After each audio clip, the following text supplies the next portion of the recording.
কেইবাশ পৰিয়ালক আনফৰ চাহাবে আৰ্থিকভাৱে সহায় কৰিবৰ কাৰণে ওলাই আহিছে। এইটো এতিয়া ক'বলৈ গ'লে এটা শুভ চিন্তন আমাৰ জাতিটোৰ কাৰণে।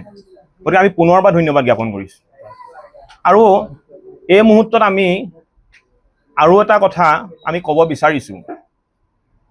এতিয়া আমি মহাপলয়ৰ মাজত আবদ্ধ হৈ আছোঁ আৰু এই সমস্যাত আমি দেখা পাইছোঁ যিসকল মানৱ বিৰোধী মুছলমানে উজনি অসমৰ বানাক্ৰান্ত ৰাইজক অশেষ সহায় কৰিছে, তেওঁলোকক কিন্তু দুই এজন মানুহে সামাজিক মাধ্যমত খুব বেয়া বেয়া মন্তব্য দিয়া দেখা পাইছোঁ। ৰবীন দে নামৰ এটা বঙালী সম্প্ৰদায়ৰ এজন যুৱক, ৰবীন দে বুলি কয়, তেওঁ ছদ্মনাম ৰাতুল কলিতা নামৰ এটা ছদ্মনাম লৈ তেওঁ আমাৰ এইসকল মানৱ বিৰোধী মানুহক সামাজিকভাৱে হেয় প্ৰতিপন্ন কৰিবৰ কাৰণে চেষ্টা কৰিছে আৰু হজৰত মহম্মদৰ ওপৰত নানা ধৰণে অশ্লীল ভাষাৰে তেওঁলোকে মন্তব্য আৰম্ভ কৰিছে। আমি জাতীয় সংগ্ৰামী অসমে এটা কথা স্পষ্টকৈ কৈ দিব বিচাৰিছোঁ, অতি শীঘ্ৰেই পুলিচে এই ৰাতুল কলিতাৰ ওপৰত যি ছদ্মনাম লৈ আছে, অৰিজিনেল নাম হৈছে ৰবীন দে, এওঁৰ ওপৰত অসম আৰক্ষীয়ে বিহিত ব্যৱস্থা গ্ৰহণ কৰিব লাগিব। এই বঙালীয়ে অসমীয়াৰ নাম লৈ আমাৰ অসমীয়া মানুহৰ মাজত, হিন্দু মুছলমান মানুহৰ মাজত বিভাজন আনিবলৈ চেষ্টা কৰিছে। এইটো কোনো কাৰণতে গ্ৰহণযোগ্য নহয়।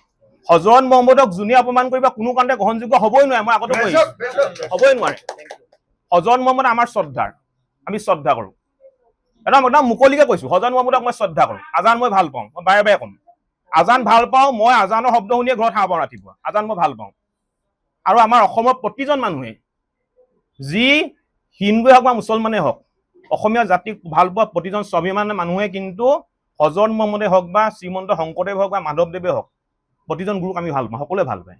কিন্তু এচাম মানুহে দেখিছোঁ ছদ্মনাম লৈ আমাৰ অসমীয়া জাতিৰ মাজত বিভাজন আনিবলৈ চেষ্টা কৰিছে। এই ঘটনাক আমি কোনো কাৰণে সহজভাৱে ল'ব নোৱাৰোঁ। সেইকাৰণে আপোনালোকৰ সংবাদ মাধ্যমৰ আগত মুকলিকে কৈছোঁ, জাতীয় সংগ্ৰামী অসমে কৈছোঁ যে ৰাতুল কলিতাৰ ওপৰত বিহিত ব্যৱস্থা গ্ৰহণ কৰিব লাগিব।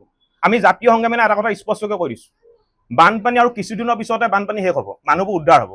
তাৰ পৰৱৰ্তী সময়ত কিন্তু আমি এই যে হজৰত মহম্মদ যে অপমান কৰিছে, আমাৰ অসমীয়া মানুহৰ মাজত যে বিভাজন আনিবলৈ চেষ্টা কৰিছে ছদ্মনাম লৈ, আমাৰ মানৱ বিৰোধী মানুহসকলক যে সামাজিকভাৱে হেয় প্ৰতিপন্ন কৰিবলৈ চেষ্টা কৰিছে, এই অপশক্তিৰ বিৰুদ্ধে জাতীয় সংগ্ৰামী অসমে কঠোৰ ব্যৱস্থা ল'ম। আমি কঠোৰ ব্যৱস্থা ল'ম।